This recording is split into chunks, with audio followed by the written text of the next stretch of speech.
Hello everyone, welcome to this online lecture series. This is Neha Pradeep Joshi. In today's lecture, we are going to discuss one important topic, figures of speech. When we deal with poems, this part comes inevitably, so we have to deal with it. We have to see different figures of speech.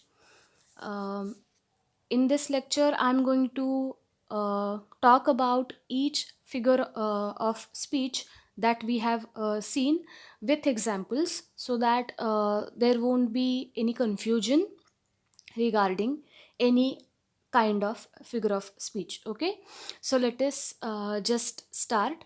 Now in this lecture, I'm not going to discuss each and every figure of speech in detail, because some of them are already covered. खूपसे आहेत जे आपले already झालेले आहेत. Some of them are newly introduced, so I talk about them more than others. Okay, but we are going to see all of them and some examples of that as well. Okay, so let us just start. First of all, what are figures of speech? Okay, see चॅप्टर्समध्ये तुम्हाला figures of speech नाही आहेत. They are in a poem, right? In a poetry section, this question comes. There are two examples given to you, like names of this figures of speech, and you have to give examples. So what are they exactly? It is a poetic device, right? While writing appreciation, there is a point, poetic devices or something like that, or special features. In that you can add this point. If there are any figures of speech, then the poetic device uh, which is used is figure of speech आणि example, असं आपण appreciation सुद्धा लिहितो. सो हे figure of speech basically काय आहे? It is a poetic device. And why is it used? Simply to make the language different. Because see, the normal chapter and the sentence structure in it is different than a poem and the lines written, right? So how do we differentiate both these forms? Language is the same, okay, but the idea is different. So to differentiate prose and verse, poetic devices like figures of speech are used to make the language more poetic or expressive. Okay, so when there is a figure of speech used in a line, it adds poetic quality and beauty to that language. Okay, and it makes the language more beautiful or ornate. All right, so let us see. This is the list. Now I'm going to discuss each one of these with examples. First one is alliteration. Okay, this is very common. We already know that there is one single letter repeated. You can find multiple examples of that in your textbook. I have just taken uh, two of them. Darkness deepens. Repetition of letter D. Okay. Uh, then second, the grass cutter scythe split it apart, shriveled the slender stem. Repetition of the sound S or the letter S. When such one letter is repeated, what happens? It gives musical quality to the verse. You can sing this, right? To add that musical quality, sometimes this figure of speech is used. Okay, you can find many examples of that. Do it as an activity, all right? Second, repetition. Now, it is not there in any poem before, I think, but repetition is what basically just like alliteration. Alliteration madhe one single letter is repeated, and in repetition, a single word or a phrase is repeated. So, I didn't find any example from the previous poems, so I have taken this example, but it is very famous. The road not taken. तुम्हाला माहिती नसेल तर search करा. The road not taken by Robert Frost अशी poem आहे. And there these are the last lines. The miles to go before I sleep and miles to go before I sleep. Right? The whole line is repeated. So this is repetition. Okay, nothing complicated. You can easily find it out. Then third one is personification. Now this is bit complex, but once you have a clear idea, it is easy to find. Okay, personification is what basically non-living entity or object is shown or is treated as if it is a human being. Okay, suppose मी कुठल्या तरी non living ऑब्जेक्टला human म्हणून treat केलं. हां, what that wind sings to wind is singing or rain is singing or something like that. Now that is non-living entity. Singing, dancing, all these qualities are human qualities, right? All these actions are performed by humans only. So when I say this, that rain is dancing or rain is singing a song, then definitely I am here applying personification figure of speech. Okay, now these are some examples from the textbook. Sunlight I see dying fast. Okay, now dying, D-I-E, to die, death, right? This is a human quality which is given to sunlight. Sunlight I see dying fast. Then second, shadows run across the land. Now shadow, again, non-living thing, but it is treated as if it is a human being, right? So shadows run across the land. Normally आपणही बोलताना sometimes असं use करतो, intentionally नाही, but it happens. So that is to add a poetic quality to your language. Shadows run across the land. सोअरमधली examples आहेत. Then second, the river glideth at his sweet will. The recently completed poem upon Westminster bridge, त्यामध्ये हे example आहे. The river glideth. Now quality of gliding or to glide, that is a human quality which is given to a river. Okay, so river is treated as a human being or a living entity. That's why this is personification figure of speech. Now there are multiple examples of that in your textbook. Find them and just make a list of each poem. Okay, so that whenever a question is asked, you can easily attempt it. Now fourth one, this is again, have an idea in your mind, then it is easy. If you look at the title carefully, you can guess that there is a change in a structure. What is that? A normal sentence structure, SVO, subject, verb, object, is changed or inversed or reversed. हां, so normally आपण जी sentence पाहतो किंवा जे structure पाहतो, that structure is somehow changed or modified. In what way? Let us see. Example, into my garden come. Last line of there is another sky. Into my garden come. Okay, again मला जरी order म्हणून करायचं असेल, imperative करायचं असेल, तरी मी म्हटलं काय पाहिजे? Come in to my garden. Right, come in to my garden. Just like order आपण म्हणतो तसं you can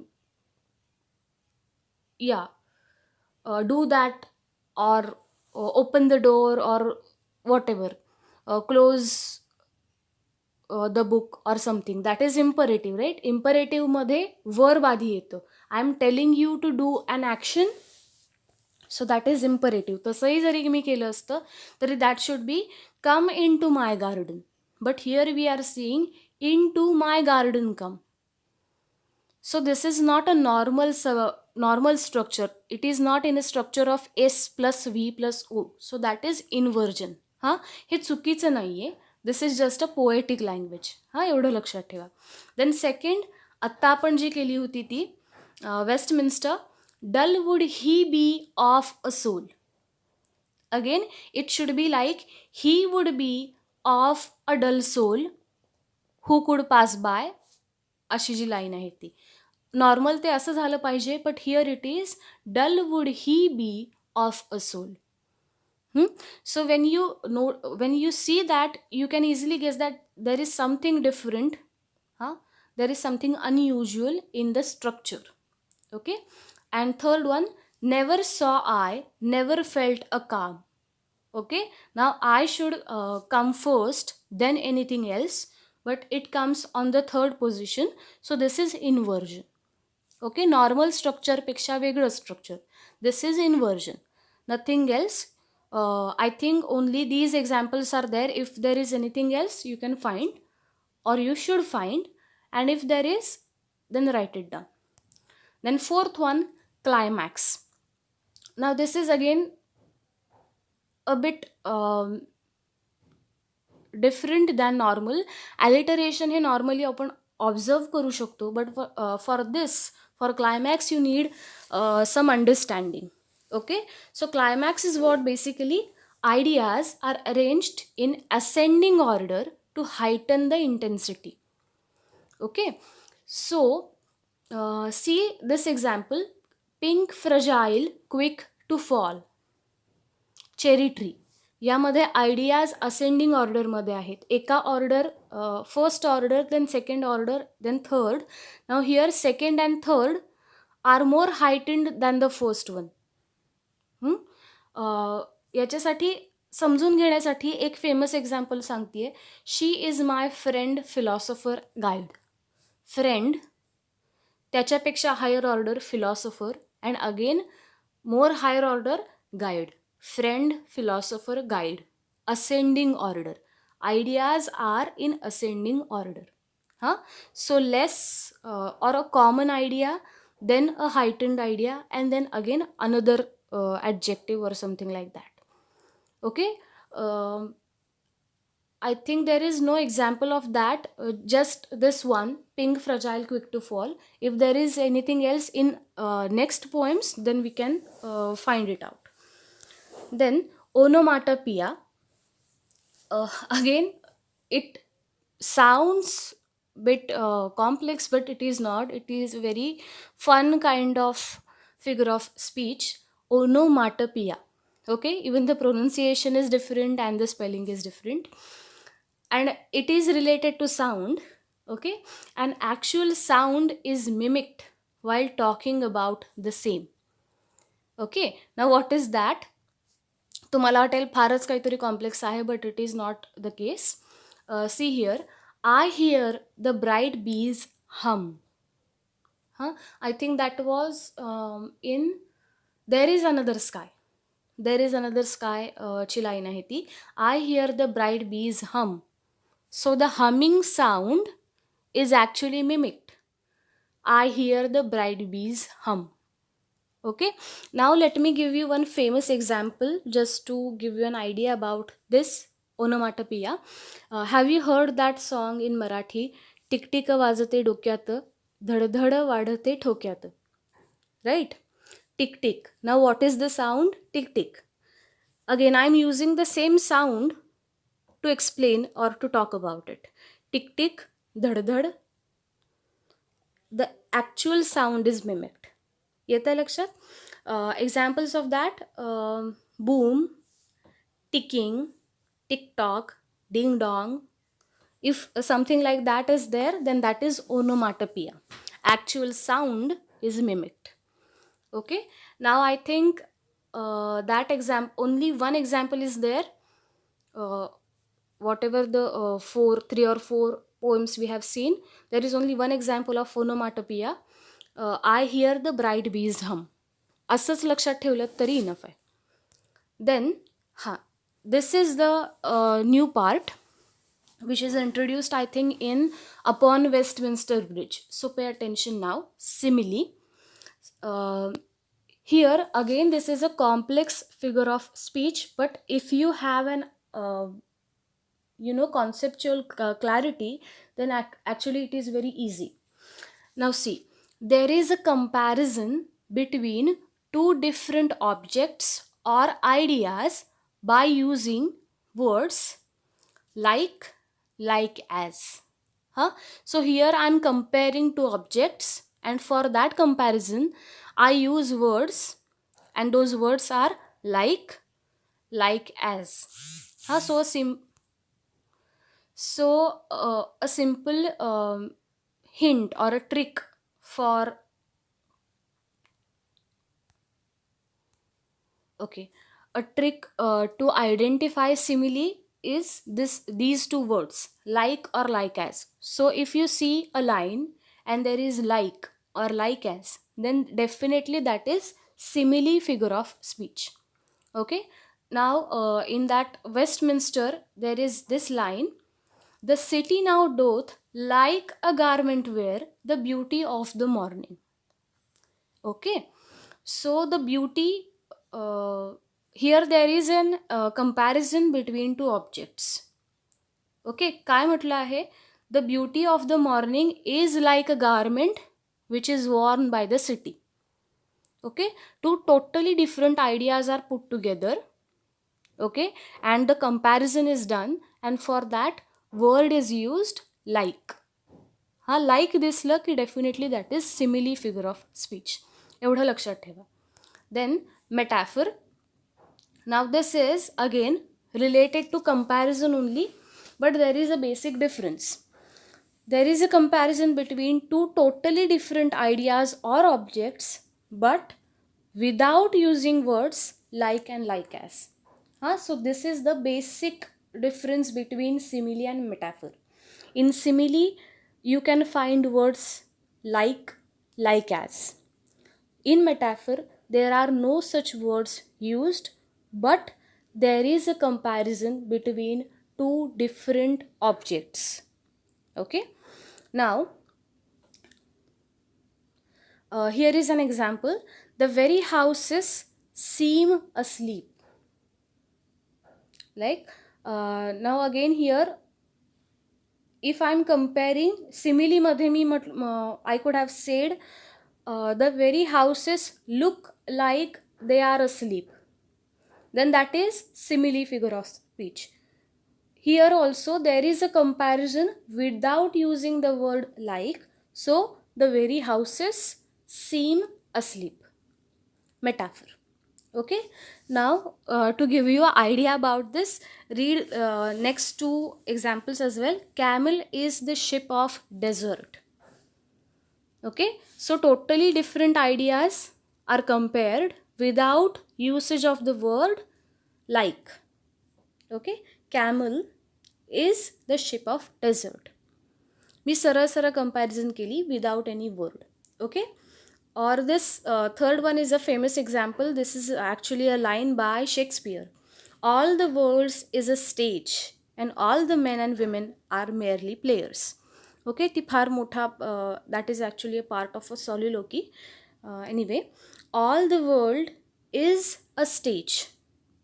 So the world and a stage, comparison without the usage of the word like or like as. So that is metaphor. So when you find like, then that is simile, and when there is no usage of like but there is a comparison, then that is metaphor. एवढं लक्षात ठेवा. Then hyperbole. Now this was introduced in previous poems. Hyperbole is what basically, through the title you can easily guess that there is extreme or exaggerated statement to give heightened poetic experience. Okay. That previous poem, There is Another Sky, the title itself is an example of hyperbole figure of speech. Now it is not possible to have another sky, right? So this is unrealistic statement made. So that is hyperbole figure of speech. Now these are some another examples, not from the text or from our textbook, just to give you idea. Walked a million miles to get here. आपण normally असं म्हणतो, but is it really possible for us to walk million miles? No. Hyperbole. Then she can hear a pin drop a mile away. Again, it is not possible. So exaggerated statement.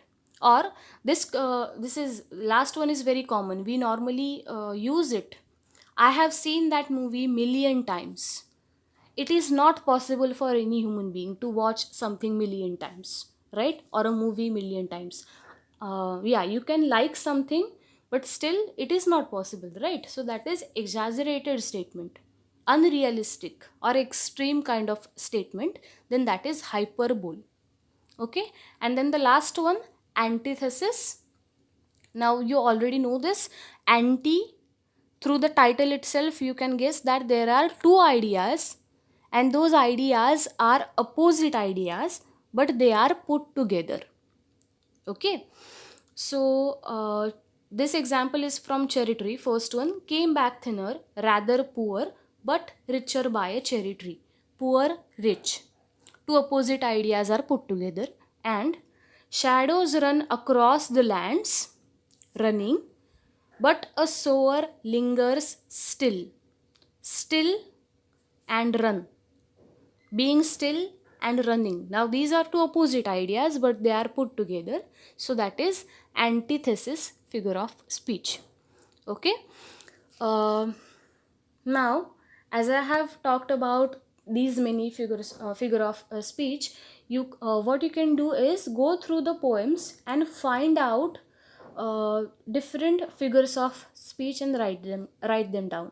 Mostly आता आपल्याकडे alliteration will be there, personification will be there mostly, and these are other specific figures of speech. So ते तसेच लक्षात ठेवा. Okay. So when suppose if the line is given in the exam and you are asked to identify, at that time you should be able to do it. Okay. So figure of speech and its example from the text. Okay. Memorize it in that way, write them down, make a list. That will be enough. Okay. Have a conceptual clarity. That is what is expected at this level. I hope this lecture was informative enough. I'll see you in the next lecture. We'll cover a different topic. Till then, keep studying. All the best. Thank you for your attention.